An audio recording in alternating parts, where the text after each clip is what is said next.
Hello and welcome to my rules explanation slash playthrough of The Crew, The Quest for Planet 9. So first we'll do the PowerPoint. It's like 6 slides with the rules, and then I'll be playing it on Board Game Arena, boardgamearena.com. I'm going to do a couple of videos explaining with PowerPoints how to play various games that are on Board Game Arena. It's something I've been thinking about doing since COVID-19 started and people were spending more time at home and playing games less in person. So hopefully these help you play games either with strangers or with people you know, that you can organize it. So speaking of playing games with people you know, that you would like to organize, The Crew was recently added onto Board Game Arena. So The Crew is a card game. It has unique decks.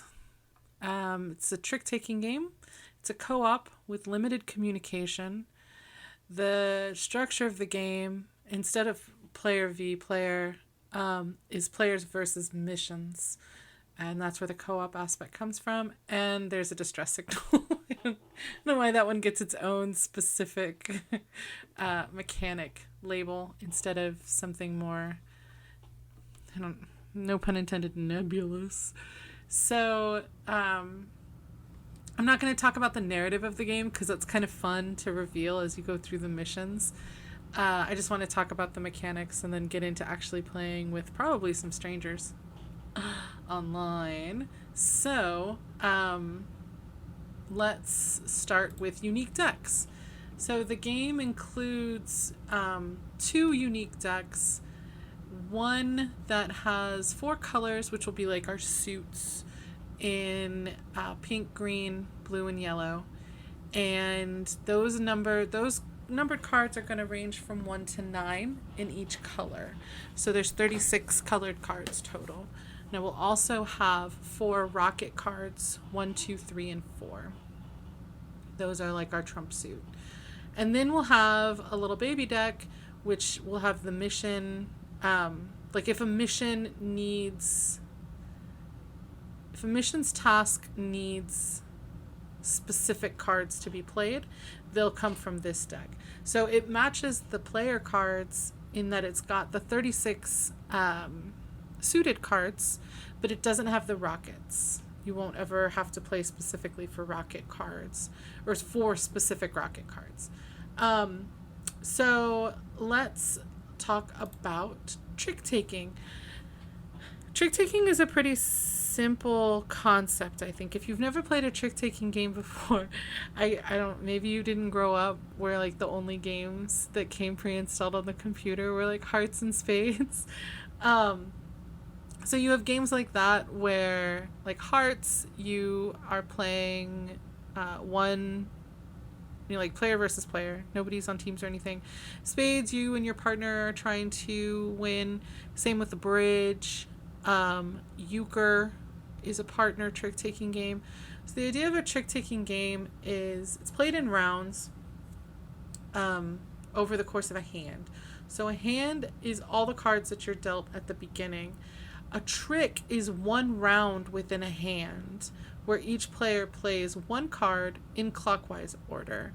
The first player to play is typically going to be whoever won the previous trick. They can play any card from their hand, either one of the 4 colors or a rocket. So in this example, this player here led with a green 9. So subsequent players must follow with the same color if they have it, or if a rocket was played first, or led with a rocket. So in this case, they led with a green 9, which means that subsequent players must follow suit, so they must play with the same color. So we know that this player doesn't have any green cards because they played a yellow 1. This player obviously had at least a green 4, and this is my hand. I have green cards, right? I have a 2, a 5, and an 8. Now remember, our numbers range from 1 to 9. So this player is already taking this trick. So depending on some factors will determine which one of the green cards I throw out there. typically, just for no reason whatsoever, I like to keep the 6s because I like this like birth of man Sistine Chapel style artwork. But that's just me. It has nothing to do with the game. So in this case, I would have to play the 2, the 5, or the 8. Now here, this player led with the 3 rocket. Now if you have a rocket, you have to follow it because rockets were led. If you don't have a rocket, then you can play whatever you'd like. So I could play any of these cards. Now, if you don't have the suit that was led, if you don't have the color that was led, the only way to win the trick is by playing a rocket. Rockets will trump. So if no rockets were played in a trick, the highest card of the led color takes the trick. So in this case, it's going to be this one. If at least one rocket was played, the highest rocket will take the trick. So here, I don't have any rockets, so we know the highest rocket's going to be the 3. So that's how you take a trick. So each round, everybody will play one card. Somebody will take the trick. Whoever takes the trick will lead the next one. Okay, so this is a co-op game. So players are not playing against each other, but with each other against the game. The only way to win is for everyone to succeed. So in this game, you'll have missions, which we'll talk about, and that's how you'll determine sort of who you want to win which tricks. And so that's where the co-op aspect comes from. Here we have 3 pictures of Gustav Mahler, which is a pretty specific inside joke. So if you use this, if you want to use this slideshow later, you can take out Gustav Mahler and you can put in any picture of anyone in your regular game group who hates co-ops. Not that Gustav Mahler is in my game group, because that's not possible. But anyway, next. So within this game, you have limited communication, right? Because otherwise it would be super easy if you were just able to be like, oh, I can get this next one, or nobody play this. Don't play any yellows because I can't win it and I need it, right? You can't do that. Players are not allowed to disclose any information to their fellow players except once per hand, information related to one card. So you'll choose one card from your hand and you can give one of 3 pieces of information about it as long as that piece of information is true. So if in this case, the blue 8 was this player's highest blue card, right? In this case, the yellow 1 was their only yellow card. That's what it means in the middle. And in this case, the pink 7 was the player's lowest 7, right? So that's the information that they're conveying. So from this example of a hand, I could give information about 1, 2, 3, 4, 5, 6, 7 of my 10 cards, right? I could say that this blue 9 is my only card. I could also say it's my highest and my lowest because technically it's true, but that's not super helpful. I could say that the 2 is my lowest green or the 8 is my highest green. I can't give any information about the 5 because it's not the highest, it's not the lowest, and it's not the only. My 2 is my lowest pink, my 7 is my highest pink, my 2 is my lowest yellow, and my 7 is my highest yellow. Can't give any information about the 4 because it's not the lowest, highest, or only. And you can't give information about rockets, except you will always passively know who has the 4 rocket because they will be the commander of the mission. The commander of the mission is going to be the first one to choose from tasks if the mission has various tasks, or we'll have to make a decision about the mission at the beginning. And they will lead the first trick of the round, whoever is the commander. So you might have someone being the commander multiple rounds in a row. I wasn't the commander here, obviously, because I had the 2 of rockets, which means I knew where 2 of the rockets were, at least, right? I knew where mine was, and I knew where the 4 was. It was with the commander. Okay, so distress signal is this little guy right here. Before any cards are played, after everyone has sort of chosen what they're doing in the mission, if there's any tasks that need to be chosen, once everyone has their cards, before anyone even starts playing, one of the players can trigger the distress signal. Then they'll choose a direction, right? Either clockwise or counterclockwise. And all players will choose one card to pass in that direction, and then you'll continue as normal. So, excuse me. So what you might end up doing is, like, if the only card you have is the pink 9 and someone had a task that was to get the pink 9 and they were to your left, you could call a distress signal, pass that card to the left, and then hopefully things will go smoother than trying to do some sort of workaround. That's the distress signal. So let's talk a little bit about players versus missions, which is the whole meat of the game, right? Each hand is a mission with a rule breaking or rule adjusting success condition. So these are examples where you'll use that mission deck that we talked about earlier. That's exactly the same as the player deck, just minus the, I almost said robots, minus the rockets. I don't know if there's robots in the game. So in this case, you would have two cards to choose from. So if you had, whoever is the commander will choose first, and then you'll go clockwise from that. So the commander would have to choose between these two cards. If you take one of these cards, you have to win that card in a trick during the course of the hand. So if you take this pink 1, you're saying I can, hopefully, I will, I have to take the pink 1 in a trick at some point. Now, it doesn't have to be in a pink lead trick. You could sneak it out some other way. And this one is the yellow 8. Now, you'll notice these numbers. These are giving you more information. The trick that wins the pink 1 has to happen before the trick that wins the yellow 8. So that's what the numbers mean. In this case, the trick that wins the pink 3 can happen at any point, but the trick that wins the yellow 1 must happen before the trick that wins the pink 9. That's what these numbers mean, or these symbols. And then this omega means that this has to happen last.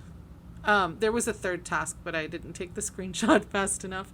So there's 3 tasks. It doesn't matter what order you do these 2 in, but the 6 has to be taken last of the tasks, not in the last hand of the game or last trick of the game, because that'd be nuts. So that's examples for this last bullet point. Particular cards must be won by particular players, chosen first by the commander and then clockwise. You'll also have missions that won't deal with the mission deck, but will adjust or break the rules in some other way. So, for example, maybe the commander chooses one player to not take any tricks the entire next hand. So everybody has to help them with that. Or no one can win a trick with a 9. Or you can communicate a card but cannot say if it is your highest, lowest, or only. That's called a dead zone. And on BGA, it's not super explicitly clear what a dead zone is. So if you play on BGA, don't get frustrated by that, because now we've talked about it. So that's the game. What I've done is I've gone to play now. I've gone to the crew. We've got 2 players now. We have just one more. We'll start because we'll play 3-player. That's fine. This is the general. So everybody on the site. This is the chat, and this is my table. So this table, you can go to create a game, and it lets you change the settings. So normal or training, the game speed. God, playing this turn-based would be the worst. And you can choose which mission you're going to start on. So you don't have to necessarily start on the first one every time. Like if you are playing with a regular game group and you have you've played through the first couple missions, maybe you want to start somewhere else. Of course, you can start further on, maybe the last mission you left off on, and then it'll start with that mission, and then it'll go bleep, bleep, bleep, bleep, bleep, and you'll continue from there. I haven't actually played all the missions in this. I think I've gotten to the mid-20s, maybe the high 20s, and that was from starting on a mission 15 with 2 other experienced players. And you can adjust how many players you want, and the game will auto start once you hit your maximum number of players, which is nice. Okay, so we don't need this table. Let's take a look at the table we're waiting for. We've got this person.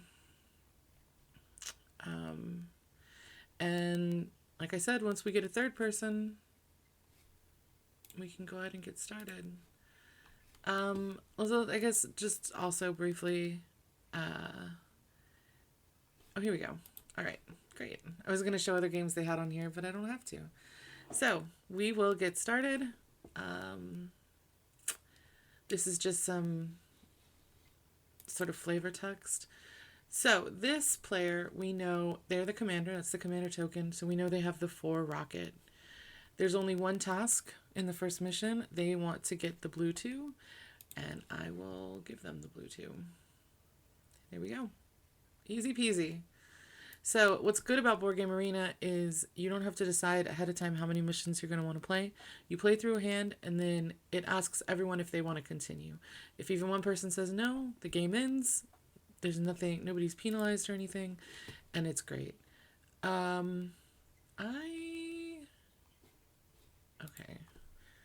So in a 3-player game, the only difference in the deck is that in a 3-player game, okay, never mind. I was going to communicate I had the 8, but it doesn't matter. There's no 1 of rockets. There's only 3 rockets. And that's the only difference. So in that hand, that was pretty good. The commander had 2 rockets, so they were able to elicit out mine. I'm gonna... I mean, I can definitely take that 7. So it's gonna be hard for someone else to take that 7, and they have to take the 9 because they're next after me. Great, perfect. Okay, so they communicated their blue 9 is their highest blue. So I'm just gonna play the 3. We'll get that out there. And since I know that I have the 7, 8, and 9, I know no one's gonna be able to beat me. If a pink is played, right? So I'll let this person know, since they're leading the trick, hey, I've got the pink 9. So in case this person has the 7, we're straight, but it doesn't matter because I have the 7, 8, and 9. So because I can't communicate I have the 7, right? So the only things you can communicate are your highest or your lowest. So they've got the 4 of rockets. They're going first. They're saying they can take the yellow 2, and then they're going to choose one of these 2. And then I have this one. So this one's going to be a little more tricky as far as I can tell, because the other ones I could see pretty easy early on how the tricks would need to fall in order for us to get all the cards. Okay, so their task is done. So now we just have to worry about this one and me. They're saying their lowest yellow is a 7. Eef, beef. Why didn't you take the 3 then? If you had the 7 and the 8, it doesn't matter. Because we know they had the 9 of yellow, right? So this person has a 7 and 8. I feel bad. I try to be an empathetic person. How am I gonna do this? I guess I'll play the 8 and hope that, well, no, they had a pink. They have the yellow 3. I have to try to get the yellow 3 out of this person. I don't want to lead these to try to get rid of their 7. What is that? I'm sorry for my choice. Oh no! I chose wrong. Yeah. Sorry. Okay. Yeah, you did choose wrong. That's okay. We'll figure it out.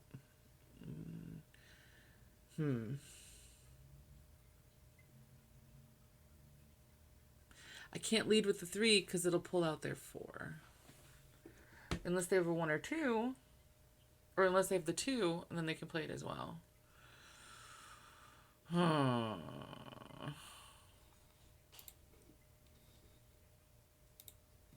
So that means not a problem.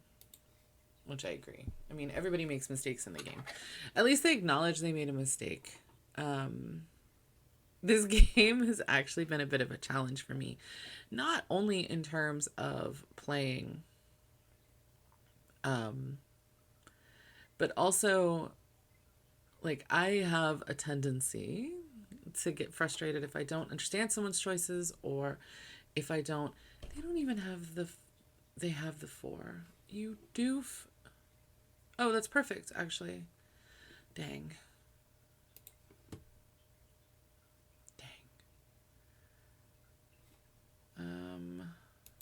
Okay, so in that I have, oh, okay, all right, good.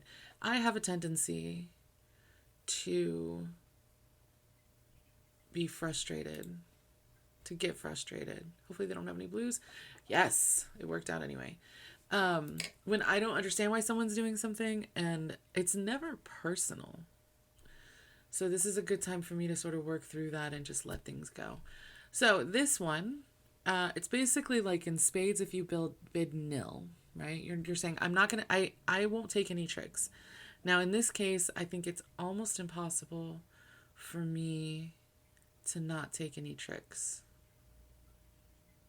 You know what? I'm going to say I'm feeling bad anyway, because they might have worse than me.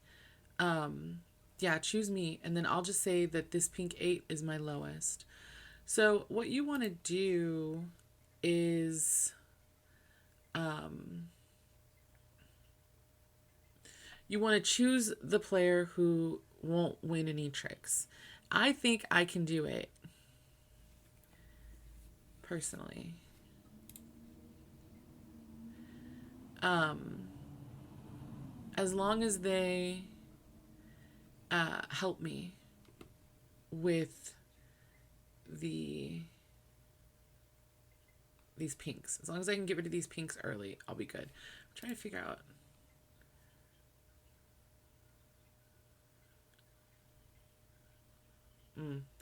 Okay.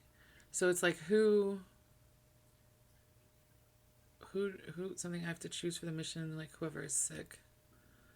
So the commander has to choose between us who is ill. And that person, like I said, can't take any tricks. Now, they're not going to choose themselves, of course, because they, by default, have the 4 rocket. So they're definitely taking at least one trick. So they can't do it.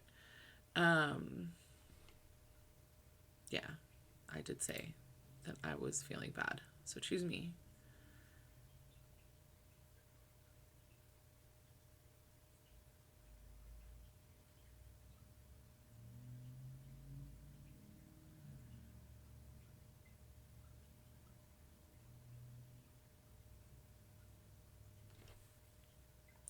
I don't know how they managed to get this rating, because this means they've played, I think it might be once per time. I don't know. Okay, did you choose me? Good. Okay, let me communicate. Please, please, please don't play a card yet. Okay, I'm going to say that is my lowest pink. So if you could play the 4 rocket, that would be pretty cool. Just saying. What on earth?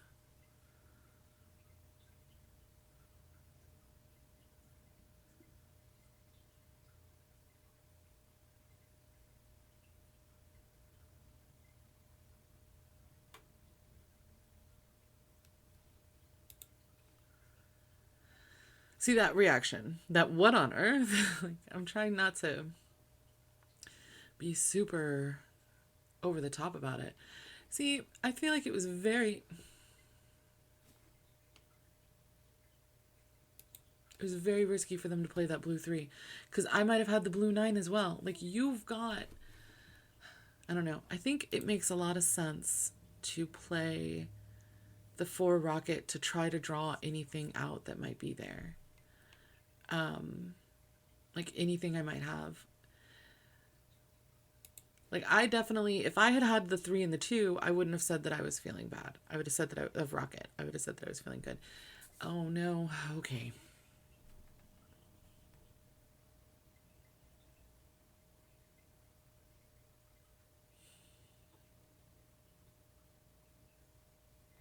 Okay. Y'all gotta help me here. Because I still have these 2 cards. Okay. All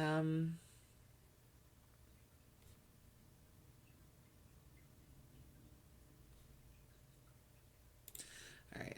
I'll play that.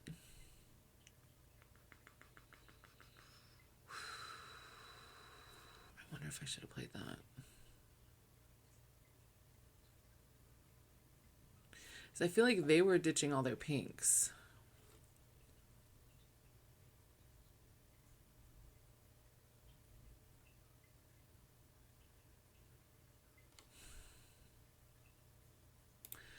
I'm going to do that. Because I think I can avoid pink, hopefully.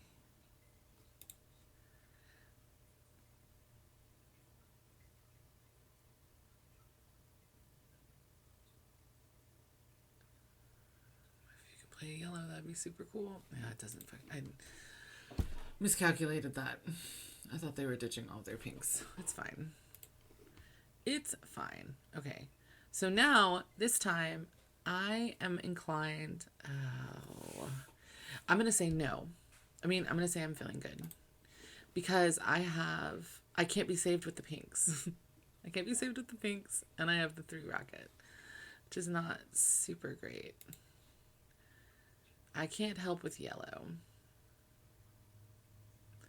But hopefully we can do a lot of work with the blues.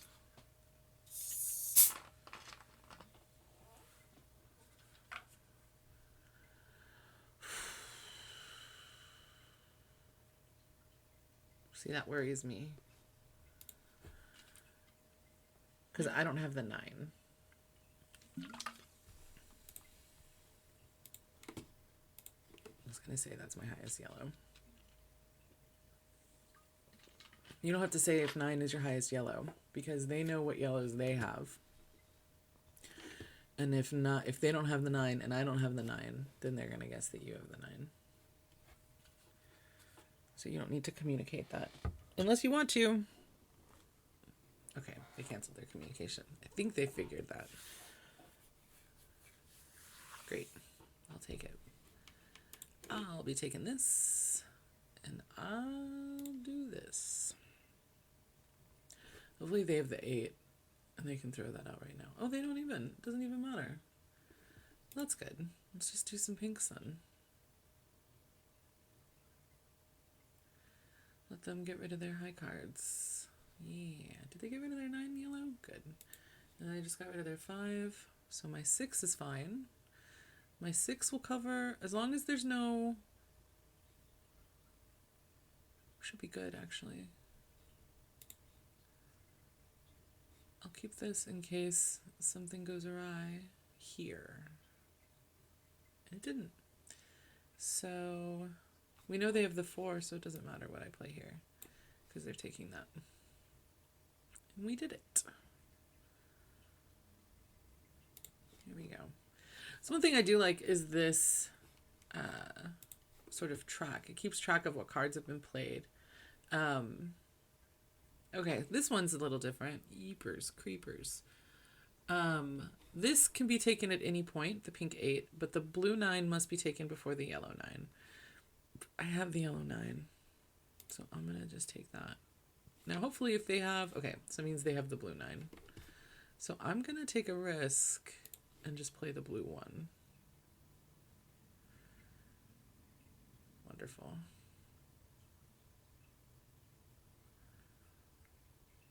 Great. And then I'll take the yellow 9. And then... Nobody wants to say anything? Oh, somebody does want to say something. Great. They've got... Oh, this is a dead zone round. Okay, which is fine. We didn't really need to communicate with each other anyway. But a dead zone means you can only say the card. You can't give any specific information about the card. So we're trucking along real nice here. So this one, these two can...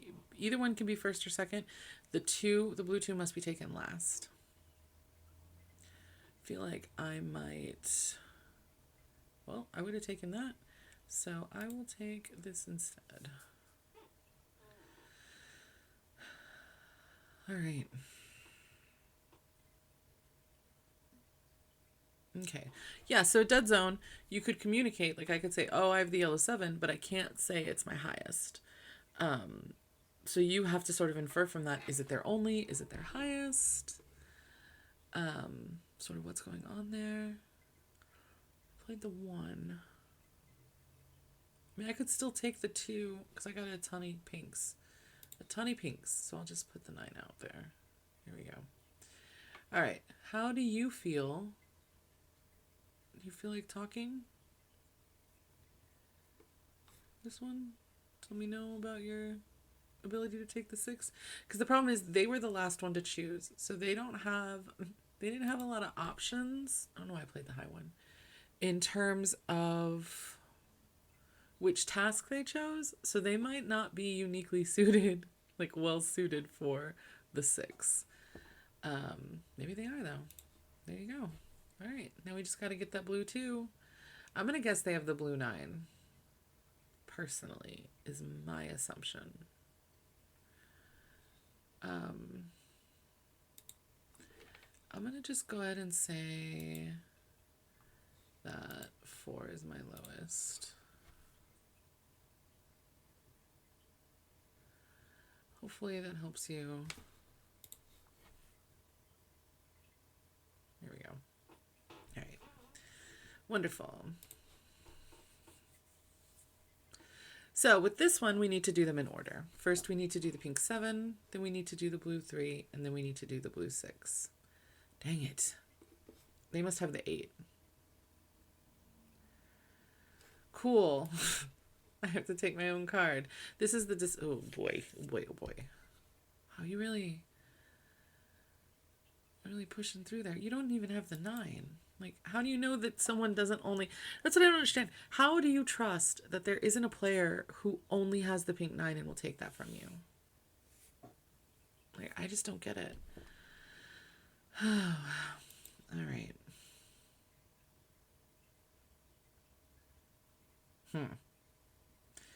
So I have to figure out how to take this blue 3 before they get the blue 6.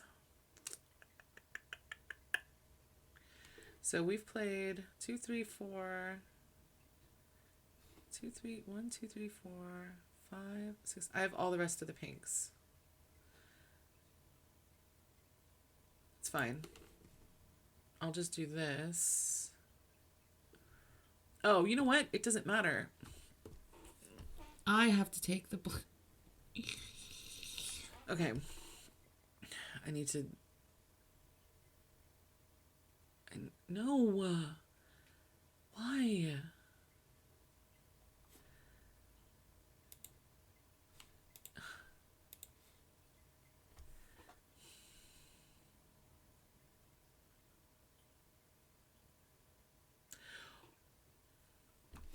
Okay.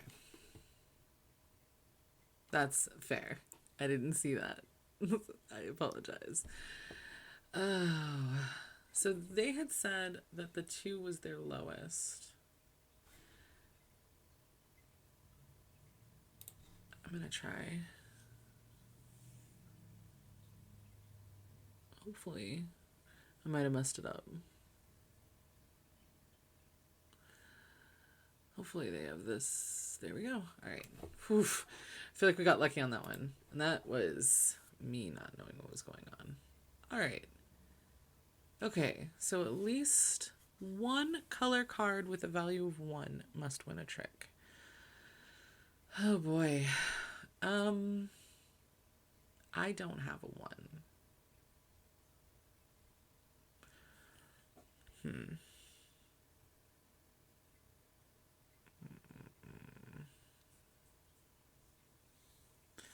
be easier if I did have a 1.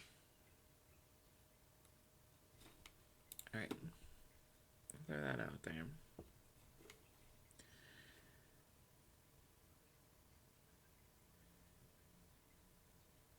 And then that.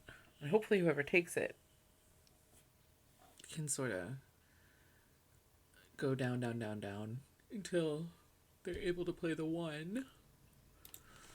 Just play that. Maybe they have a ton of pinks. They don't have high pinks. The 8's still, yeah, the 8's still out there.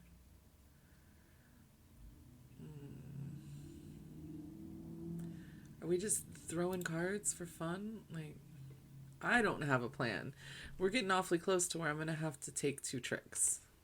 So...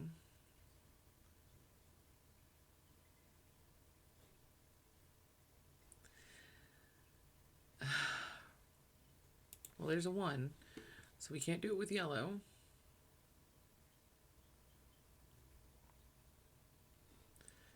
This is terrible. We can't do it.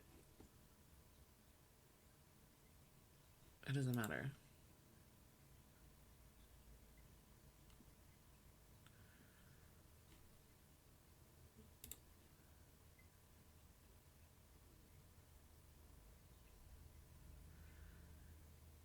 Yeah, that's going to be all of them.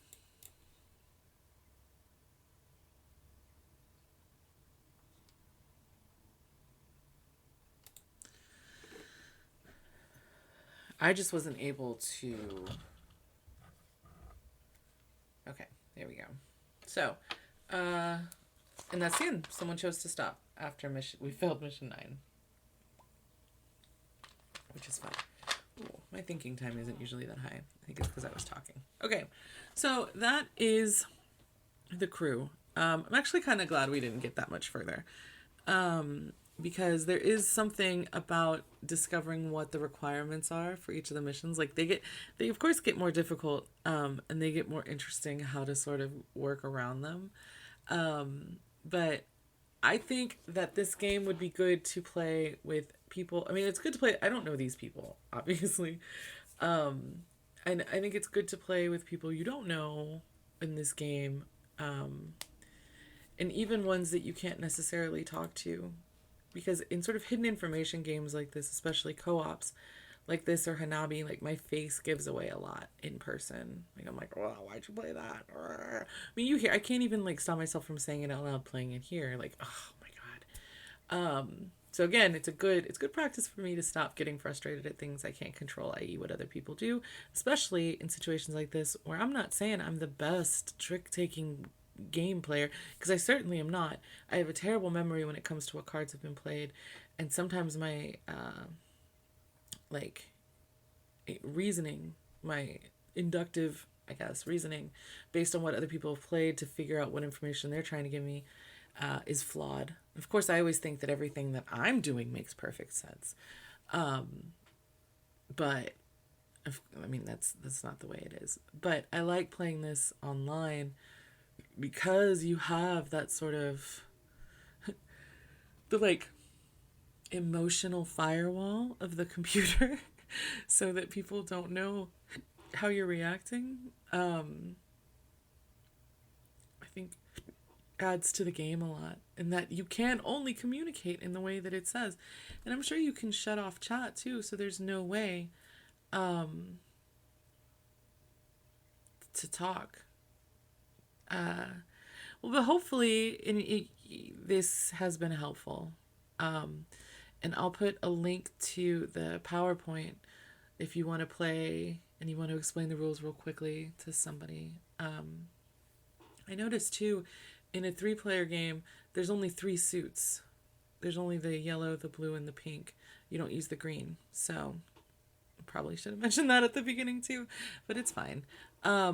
So that is the crew. I hope this was helpful, and I hope you have a great rest of your day.